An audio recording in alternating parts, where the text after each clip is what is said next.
আসসালামু আলাইকুম। এটা হচ্ছে আমার চ্যানেলের প্রথম ভিডিও। আমরা এসেছি একটা খুব সুন্দর একটা জায়গাতে, এবং জায়গাটা কোনটা সেটা আপনাদের না বলে আপনাদের দেখলে আপনারা অবশ্যই বুঝতে পারবেন। So let's go. বাংলার তাজমহলে এটা হাসি খুশি প্রবেশ। আমরা এই হাসি খুশি প্রবেশ দিয়ে এখন ভিতরে প্রবেশ করব। ভিতরে প্রবেশ করে আপনারা যেটা পেয়ে যাবেন এখানে এন্ট্রি ফি হচ্ছে 150 টাকা। তাজমহল এবং পিরামিড দুইটা একসঙ্গে দেখে নিতে পারবেন।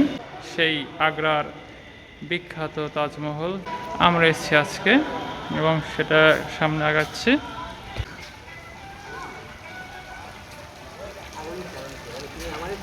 এখানে ঝর্ণাগুলো আছে, যদিও পানির স্পিডটা কম, বাট সুন্দর।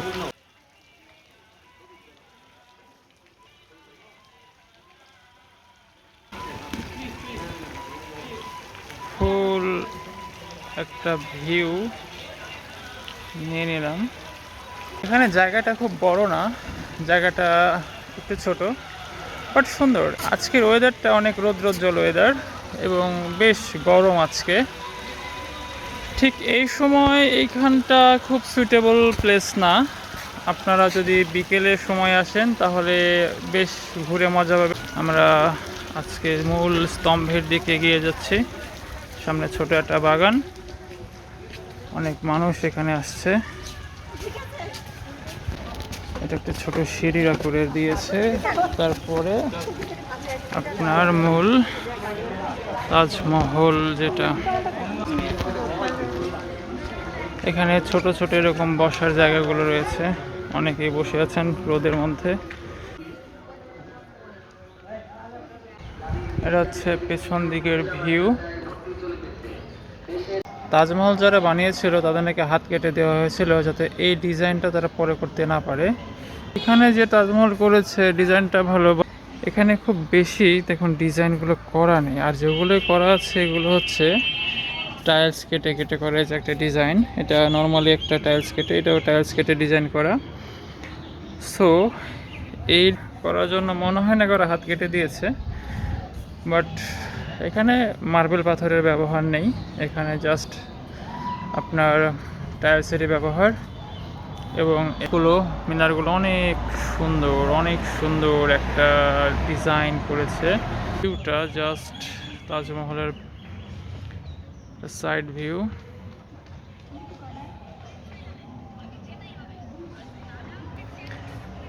বাট আমার কথা হচ্ছে যে তাজমহলটা ছিল যমুনা নদীর পাড়ে, এখানে তো যমুনা নদী নেই, বাট পাশ দিয়ে একটা লেক করলেও করতে পারতো, কিন্তু এটা একটা পয়েন্ট। একদিনে বা ঢাকার কাছাকাছি যারা এখানে আছেন ঘুরতে আসতে পারেন। এখানে আসার জায়গাটা খুব সহজ। ঢাকা থেকে আপনার পাঁচদোনা বা নরসিংদীর কোনো গাড়িতে উঠে ভুলতা গাউসিয়াতে নামলে সেখান থেকে যে কোনো গাড়িকে বলতেই হবে যে বাংলার তাজমহল, তাহলে নিয়ে চলে আসবে। এটা তাজমহল প্লাস পিরামিডটা। সো আমাদের তাজমহল এক্সপ্লোর শেষ। এখন আমরা এগিয়ে যাব হচ্ছে সেই মিশরের বিখ্যাত পিরামিডের দিক দিয়ে। এখন আমরা ইন্ডিয়া থেকে চলে যাব মিশরে। এটা হচ্ছে পিরামিডের দিকে। এটা হচ্ছে তাজমহলের বাইরের একটা স্ট্রিট ভিউ। এখন আমরা যাচ্ছি এই যে রাজমণি পিরামিড, এই রাজমণি পিরামিডের দিকে যাব। তাজমহল থেকে বের হয়ে আপনার একটু সারতে হবে প্রায় 2-3 মিনিট। আমরা এখন চলে আসছি রাজমণি পিরামিড। তো আমরা যে দুইটা টিকিট নিয়েছিলাম ওইখানে, সে একই টিকিট আবার এখানে প্রবেশ করলাম। এখানে ঢোকার জন্য এক্সট্রা কোনো টিকিট দিতে হয় নাই। তো মিশরের পিরামিডটা ছিল হচ্ছে আপনার ফাঁকা জায়গাতে, বাট এটা যে কোথায় ঠিক বুঝতে পারছি না। আগে গিয়ে দেখি এন্ট্রি পয়েন্টের ভিউ রাজমণি পিরামিডের।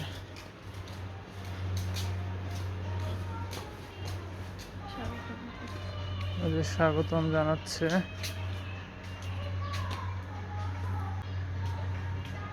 স্বাগতম জানানোর পরে এদিক দিয়ে একটা রাস্তা। নীল অপরাজিতা ফুলের চা শরীরের জন্য খুবই উপকারী। এই যে লাভ শেপ, অনেক সুন্দর। এটা হচ্ছে আপনার চারিদিকে ফুলের একটা রাস্তায় দেখে এদিকে মনে হচ্ছে সব স্বাগতম জানাচ্ছে। সুন্দর একটা ভাস্কর্য। লাভ রোডের মতো সুন্দর একটা জায়গা। এখানে একটা সিনেমা হল, এটা সম্ভবত একটা সিনেমা হল ছিল কোন একটা সময়, রাজমণি। তো সামনে গিয়ে দেখি আর কি কি আছে। এখানে আমরা চলে এসেছি একটা জায়গাতে। এই জায়গাটা অবশ্য আমাদের ইতিহাসের সঙ্গে অনেকটা জড়িত। যদিও জায়গাটা ঐতিহাসিক, এখানে সেই ঐতিহাসিক জায়গার মধ্যে আরও একটা ঐতিহাসিক দৃশ্যটা হচ্ছে এইটা, একটু দেখায় আপনাদের। ক্ষুদিরামের ফাঁসির মঞ্চ, সাবধান উপরে ওঠা নিষেধ। ফাঁসির মঞ্চে কেউ তো উঠতে চায় না। তো এই দেখুন, এখানে সব ব্রিটিশ যে সৈনিক, ইস্ট ইন্ডিয়া কোম্পানির ব্রিটিশ সৈনিকরা অবস্থিত দাঁড়িয়ে আছেন। ক্ষুদিরামকে ফাঁসি দেওয়া হচ্ছে। এখানে কিছু পুরোনো আমলের গাড়ি রাখা হয়েছে। গাড়ির বয়স এখানে দেওয়া আছে, আমরা দেখি। এই গাড়িটির বয়স 112 বছর, এখনো ঠিকই আছে।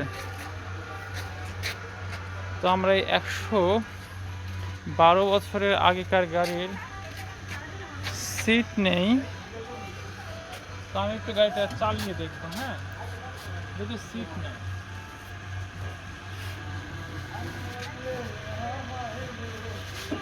গাড়িটা চালিয়ে দেখা হচ্ছে।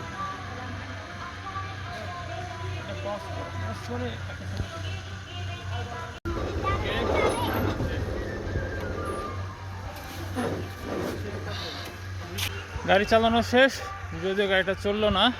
তো এখান থেকে আমরা দেখতে পাচ্ছি যে এটা সেই ক্ষুদিরামের ফাঁসির মঞ্চের প্রবেশ গেট। এখান থেকে আমরা একটু সামনের দিকে এগিয়ে দেখি সামনে আমাদের জন্য আর কি কি ওয়েট করছে। দুপুরে প্রচণ্ড গরমে গান বাজতেছে, কোকিল তো ডাকছে না। এর নাম হচ্ছে সুগন্ধি রাস্তা। সুগন্ধি রাস্তা, বাট এখানে সুগন্ধ তো ছড়াচ্ছে না, হয়তোবা অন্য কোনো সময় সুগন্ধ ছড়াতে পারে। এখানে আমরা দেখতে পাই একটা সৌদি আরবের নাগরিক, ইয়া হাবিবি, ইনি কিছু বলছেন না, কি বোঝাতে চাচ্ছে সঠিক বুঝতে পারছি না। এখানে দেখা যাচ্ছে ঢোল বাদক, বাট তার হাতে কি নিয়ে, এটা কি বোঝানোর চেষ্টা করছে এটা বুঝতে পারছি না। যাক, সামনে দেখিয়ে দিকে তেমন কিছু নেই। আর এবার আমরা চলে এসেছি সেই বিখ্যাত মিশরের পিরামিডের ভেতরের প্রবেশ এবং বাহির আমরা প্রবেশ করে দেখি কি দেখি। আমরা চলে এসেছি পিরামিডের ভেতরে। এখানে আসলে লাইট দেয়া নেই। 4000 বছর আগের রাজা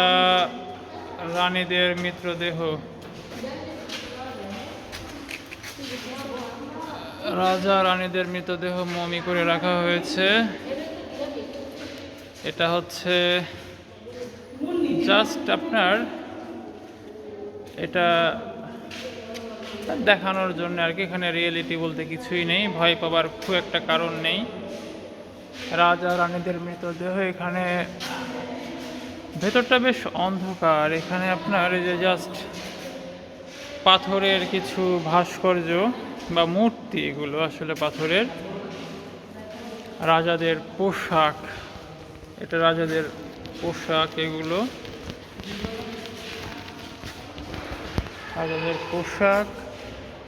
এটাও সম্ভবত রাজাদের পোশাকই হবে। এখানে আসলে কোনো লাইট দেয়া নেই। রাজাদের পোশাক, এটা রানীদের পোশাক। এটা হয়তো বা শাড়ি টাইপের হবে, শাড়ি ব্লাউজ এই টাইপের যে রানীদের পোশাক।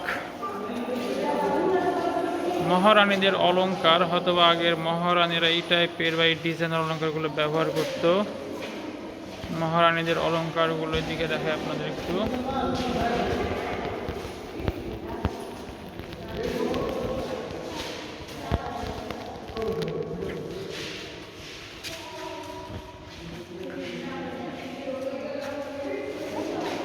হচ্ছে ডিজাইনগুলো অনেক পুরনো।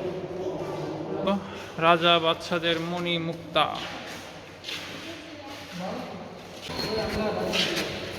এগুলো হচ্ছে রাজা রানীদের খাবারের আসবাবপত্র। এই আসবাবপত্রগুলো ব্যবহার করে হয়তো আগে খাবার পরিবেশন করা হতো, মানে মাটির বা অন্যান্য টাইপের। এখানে ডিস্টেন্স আছে, এখানে হাত দেওয়ার কোনো সুযোগ নেই। তো এখানে খুব একটা ভয়ঙ্কর কিছু নেই।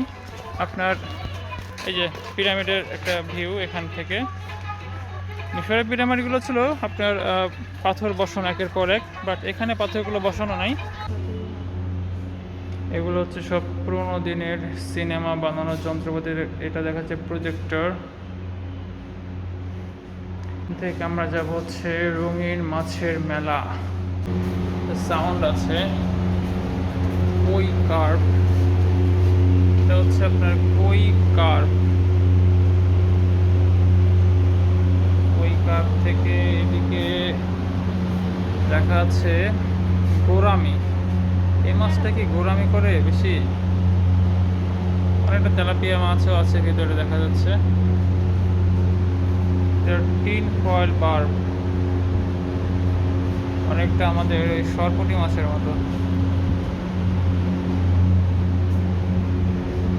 এটা হচ্ছে কমেট, সুন্দর। Gold fish. এটা হচ্ছে টাইগার শার্ক। এটা হচ্ছে টাইগার শার্ক, সামুদ্রিক মাছ।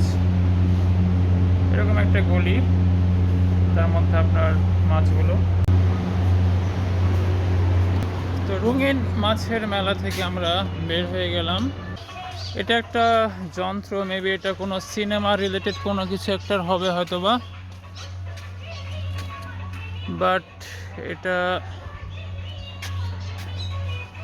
এটা দেখে মনে হচ্ছে এটা একটা generator, because I am electrical engineer. So এটা সম্বন্ধে আমার আইডিয়া আছে, এটা অনেক পুরনো টাইপের একটা জেনারেটর হবে।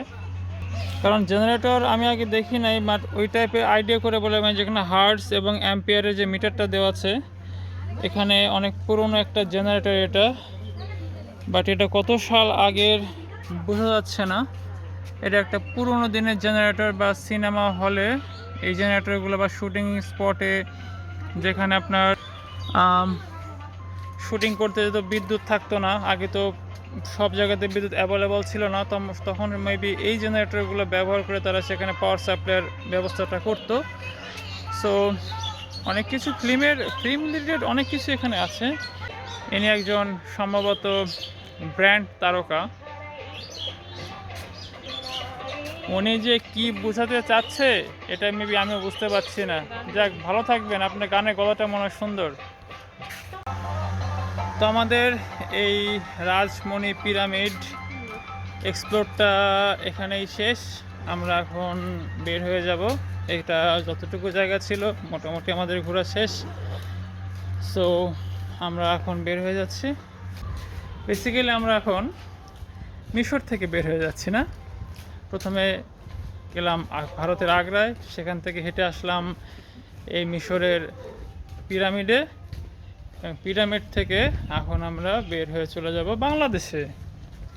এই যে এখন আমরা বাহির এক্সিট গেট দিয়ে বের হয়ে চলে যাচ্ছি।